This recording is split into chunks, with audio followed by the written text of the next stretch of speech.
जो उत्खनन का क्षेत्र है, संस्कृत कैसे इसमें आपकी सहायक सिद्ध हुई?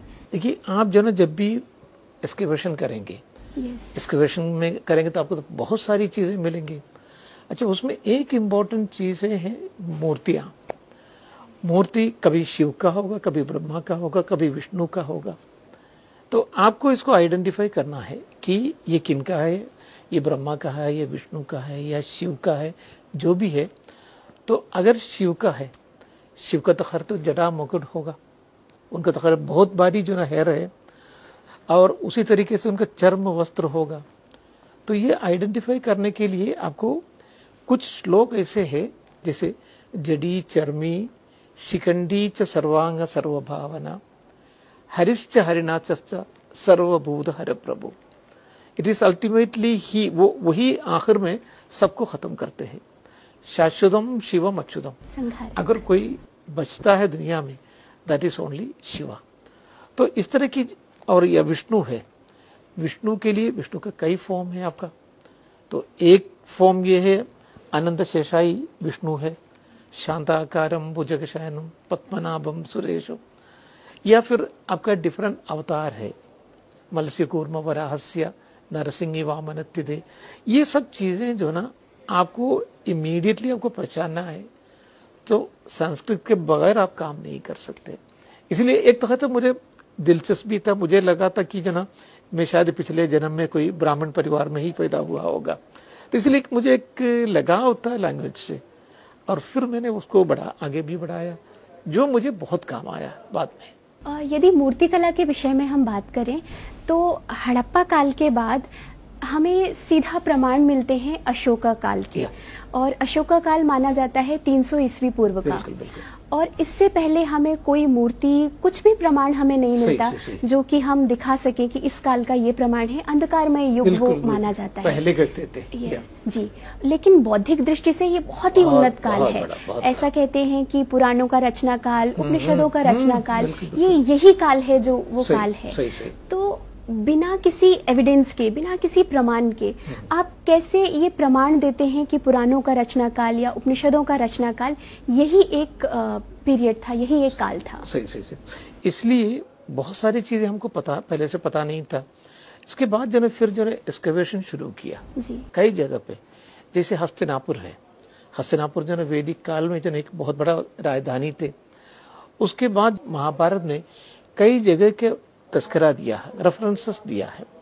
तो उसमें लड़ाई अवॉइड करना चाहता था, तो उसमें पांडवों ने कहा कि हमें तो 5 जगह दे दीजिए। तो उसमें से एक है आपका इंद्रप्रस्थ, दूसरा है तिलपत, बागपत, सोनीपत, इस तरह की 5 जगह है। तो एक तो पहले हस्तिनापुर में एक्सकवेशन किया, प्रोफेसर बीवी लाल साहब, जो इंडिया का माने हुए बहुत नामी के रामी आर्कियोलॉजिस्ट है। उन्होंने जब एक्सकवेशन किया तो उनको कुछ ऐसी चीजें मिली, ऐसी प्रमाण मिला, ऐसी पोट्री मिला जो 3rd सेंचुरी BC जो आपने कहा उसके पहले जा रहे हैं। तो उसके पहले जाने का मतलब है ये NBP कहते हैं, नॉर्थर्न ब्लैक पॉलिश्ड वेयर कहते हैं। तो वो पहले हम लोग समझते थे ये 7th सेंचुरी BC तक है, लेकिन अयोध्या के एक्सकवेशन के सिलसिले में फिर बाद में देखा तो ये पता चला कि नहीं, ये 1200 BC तक जाते हैं करके। और उसके पहले जो एक डेटिंग है, तो एक दूसरा पोट्री है, उसको कहते हैं PGW, पेंटेड ग्रेवेयर। ये पेंटेड ग्रेवेयर पोट्री जितने भी महाभारत में रेफरेंस दिया हुआ है उन सारी जगह पे मिला। एट द बॉटम लाइन, सबसे नीचे जो ना, ये महाभारत पोट्री जो आजकल जो हम लोग कहते हैं या PGW कहते हैं, वो यहाँ से मिला। एक तो खैर तो आपका हस्तिनापुर से मिला, कुरुक्षेत्र से मिला, और उसी तरीके से ये जो मैंने कहा इंद्रप्रस्थ से मिला। तो जितने भी महाभारत में दिया हुआ था उन सारी जगह से एट द बॉटम लेवल में ये पोट्री मिला। उसके बाद ये हस्तिनापुर के बारे में ये कहते हैं कि लड़ाई में तो पांडवास तो जीत गया जी। उसके बाद जो ना फिर ये लोग चले गए, कैलाश चले गए। लेकिन जो राज्यभार किसी को संभालना भी है तो कौन संभालेंगे, ये पूछने लगा। तो कहा हमारा सबसे यंगेस्ट जो ना वो आदमी राजपाल संभालेंगे। वो कौन है? परीक्षित। परीक्षित जो अभिमन्यु का बेटा था। हाँ। और उसके बाद वायु पुराण में कहते हैं जब उनकी 8वीं जनरेशन फ्रॉम परीक्षित से 8वीं जनरेशन जब रूल कर रहा था वो तो निचक्षु, तो उस टाइम में एक बहुत बड़ा बाढ़ आ गया हस्तिनापुर में, सब कुछ तबाह और बर्बाद हो गया, खत्म कर गया। और उसके बाद जो है फिर उन लोग ये जगह छोड़ के कौशाम्बी चले गया। तो ये वायु पुराण में है। तो उसी के हिसाब से प्रोफेसर बीबी लाल ने एक्सकेवेशन करके देखा, तो फिर सबसे आखिर में फिर उनको एक बहुत बड़ा फ्लड लाइन मिला। अब फ्लड लाइन मिलने के बाद जो है यहाँ सब कुछ खत्म हो गया, और उसके बाद जो है फिर वो चले गया एक्सकेवेशन के लिए कौशाम्बी। कौशाम्बी में इसका कंटिन्यूएशन मिला। तो इसी बेसिस पे उन्होंने इसको जोड़ा है, जो वायु पुराण में जो कहा था उससे जोड़ा है इस एक्सकेवेशन से। एक तो हस्तिनापुर के एक्सकेवेशन, फिर कौशाम्बी के एक्सकेवेशन। ये जो वायु पुराण का जो आपने पूछा है वो कोटेशन, ये तो बहुत ही इंटरेस्टिंग कोटेशन है। वो कोटेशन ये है, गंगे अपहृदे नगरम नागस्वाहे त्युक्तार निजक्षुर नगरम कौशाम्बेयम सनिवत्सायदे। Gange अपहृदे, Ganga had stolen the whole city, Nagaram नागस्वाहे, त्युक्तार निजक्षु, निजक्षु then abandoned, उन्होंने बिल्कुल त्युक्त किया है, नगरम कौशाम्बेयम सनिवत्सायदे, then he went and occupied the land of Kaushambi. So that reference had given a very particular, this one clue to Professor B.B. Lal. So it was on the basis of this, one thing he had excavated and he exposed that floodline also. उसके बाद फिर वो कौशाम्बी में जाके वहाँ इसका cultural continuity मिली। तो इसी तरीके से जो ना आपको संस्कृत जो ना बहुत सारी चीजें पुराने और जो ना जो वेद, बहुत सारी चीजें वेद से भी आपको जो इसी तरीके से कोरिलेट कर पाएंगे।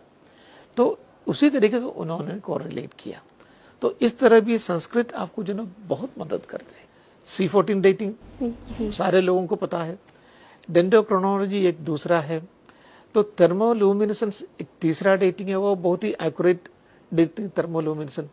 तो एक तो खैर तो पुराण का मदद लेते हैं, उसको फिर साइंटिफिक बेसिस पे भी जो ना करते हैं। मंदिर और संस्कृत से हमारी भारतीय संस्कृति किस तरह से उभर के आती है?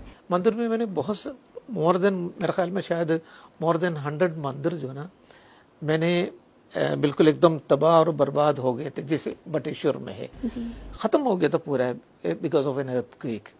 उसको पूरे की पूरा अभी तक 80 मंदिर मैंने खड़ा कर दिया है वहां, सिर्फ बटेश्वर में ही। बाकी इंडिया का कई जगह पे जो इसी तरीके से मंदिर कई जगह पे, एक तो भोजपुर में एक बहुत बड़ा मंदिर है जिसमें सबसे बड़ा शिवलिंग है जो 27 फीट उसका हाइट है। पिछले 1000 साल से जो ना शिव के ऊपर जो ना पानी पड़ता था, बारिश की पानी, क्योंकि ये बनाया था राजा भोज ने। वो बहुत बड़ा इंजीनियर थे, बहुत बड़ा आदमी था, लेकिन कहीं उनकी कैलकुलेशन में, जो वेद का कैलकुलेशन में कहीं पर भी थोड़ा सा इधर उधर हो गया, और जब आखिरी जो स्टोन रख रहा था, सो वो that could not bear the entire weight, वो एकदम शिवलिंग के ऊपर गिरा। शिवलिंग को थोड़ा सा क्षतिभंग भी हुआ। तो क्षतिभंग होते हैं तो फिर अक्सर जो ना वर्शिप के लिए यूज नहीं करते, लेकिन इतना बड़ा शिवलिंग तो कोई बना भी नहीं सकते, तो फिर लोगों ने वर्शिप शुरू किया, लेकिन पानी इसी के ऊपर पड़ता था।